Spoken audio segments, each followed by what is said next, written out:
Back lifting. இதுக்கு பேர் வந்து பிரெக்னன்ட் லேடியெல்லாம் இருக்காங்க பாருங்க, அவங்களெல்லாம் நம்ம வந்து அந்த சிச்சுவேஷன்ல லிஃப்ட் பண்ண முடியாது. அதுக்காக உள்ளது இந்த மெத்தடு.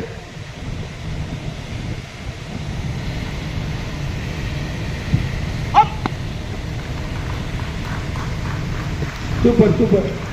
டைப் இருக்கு. அதுக்கு வந்து 2 பேர் ஃபயர்மேன் வேணும், ஒரு பாதிக்கப்பட்டவர் வேணும்.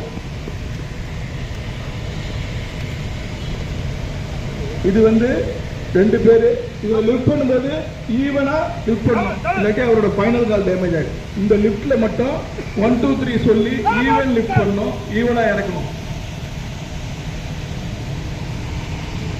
ஸ்டெப்லலாம் ஏற இறக்கிறதுக்கு இந்த லிஃப்ட். இப்போ நம்ம வீட்ல எல்லாம் ரெஸ்கியூ பண்றதுக்கு என்ன எக்யூப்மெண்ட் ஸ்ட்ரக்சர் இருக்கா? இல்ல. என்ன இருக்கு? போர்வை இருக்கு. எல்லார் வீட்லயும் என்ன இருக்கு? போர்வை இருக்கு. யாராவது முடியலன்னா, அப்பா அம்மாவுக்கு முடியல, யாருக்காவது முடியலன்னா நம்ம என்ன செய்யணும்? ஒய்ஃபு நம்ம இருப்போம்.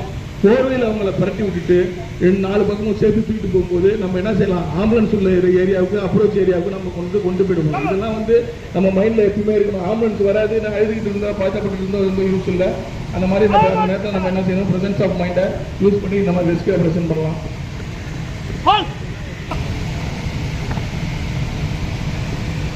அடுத்ததாக டபுள் மேன் லிஃப்ட்ல இன்னொரு மெத்தடு.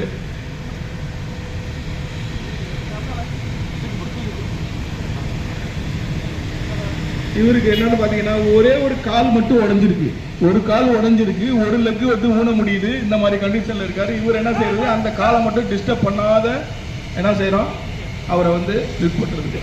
இது வந்து டபுள் மேன் லிஃப்ட்.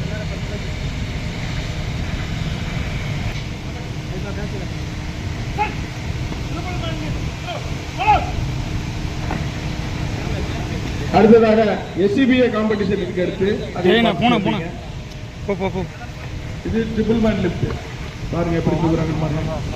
3 பேர் சேர்ந்து ஒரு அன்கான்சியஸ் பர்சனை லிஃப்ட் பண்றாங்க.